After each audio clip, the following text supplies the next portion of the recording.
All right, you guys, this is Nutty Professor back at you guys, and I love to share insightful, information that I think will really help people out. So I live here in the city of Irving, and I'm pretty sure just like many other cities, they have what's known as a minority women's business enterprise program. And according to what this says, it's to demonstrate commitment to an inclusion of minorities and women-owned businesses participating throughout the procurement process. The purpose of the Minority and Women Business Enterprise Program is to ensure that qualified minority and women-owned businesses are actively soliciting and given an equal opportunity to compete and participate in the city competitive business bidding process. So this is talking about how can we get government how can we get government contracts into the hands of Black Americans.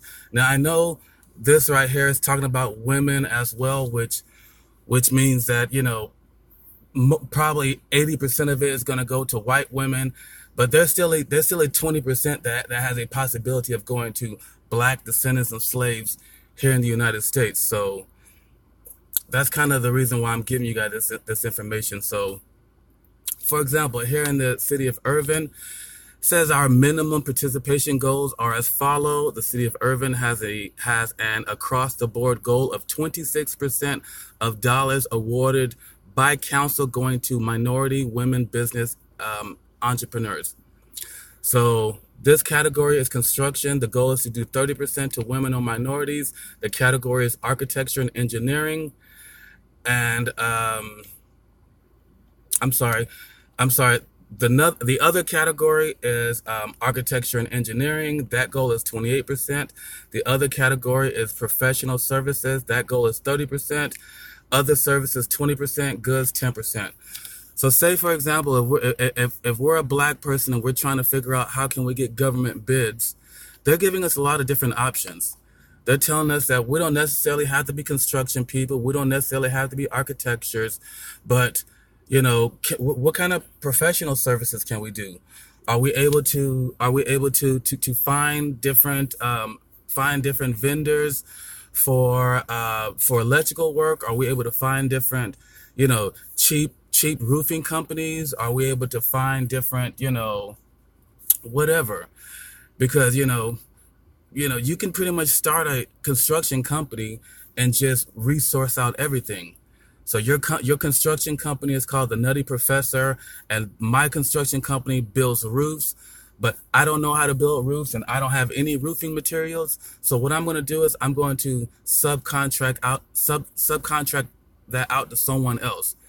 And so I believe that's what probably falls around professional services or other services or even goods. So they're giving us opportunities, and I'm not saying that Black people can't do construction or architecture. I'm just saying for us intellectual Negroes, they are giving us some type of opportunity to get government bids and get government contracts. And so prospective bidders, proposers are required to make a good faith effort to meet the established participation goals. Bidders must document their good faith efforts to include minority and women-owned businesses in the contract. Purchasing department staff will assist vendors with registration. Certificates from the following agencies are accepted by the city of Irving. So I'm assuming you have to have some type of certificate from these people before you're able to bid on any of these contracts from construction, architecture, professional services, other services, or goods. And then they give you information and all this other different stuff. So, I mean, from the outset, it seems like it's not too difficult you know, for, it seems like governments are making some type of effort to give government contracts to minority/women's businesses.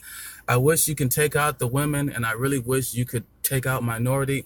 I really wish this said, you know, descendants of slaves business enterprise program. But hey, you guys, we got to take what we can get. So, for example,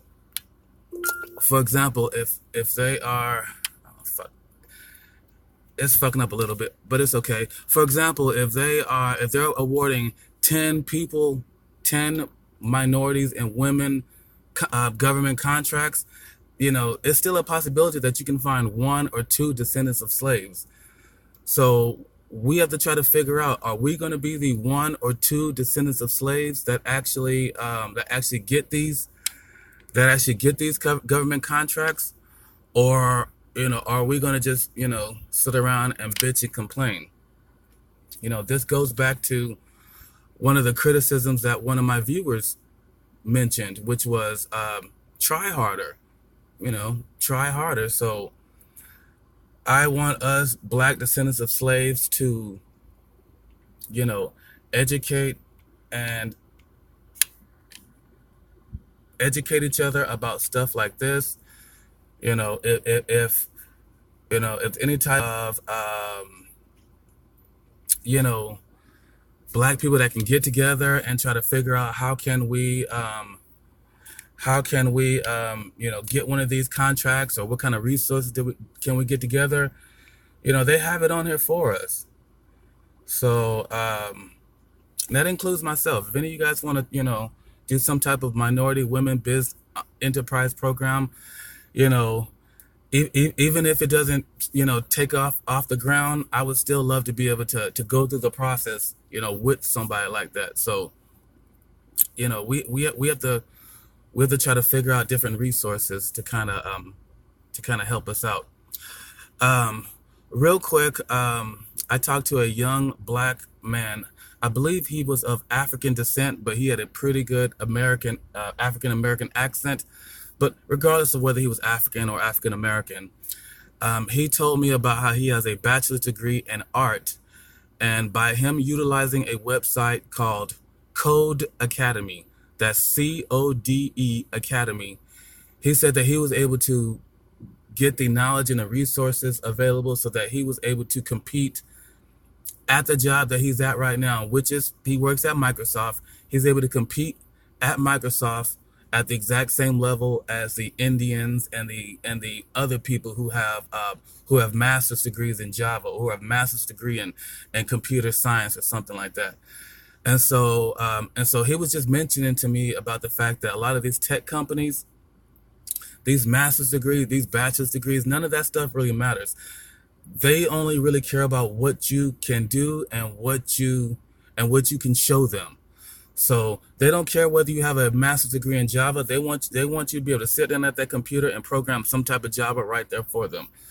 And so he told me he was able to go through Code Academy and other different YouTube programs, and how he was able to go from being completely competitive lists with a bachelor's in art, and how he was able to use Code Academy and other different YouTube resources to get the knowledge that he needed in the computer science, coding, Java, app development world, how he was able to get that knowledge and compete against people who have master's degrees and so forth.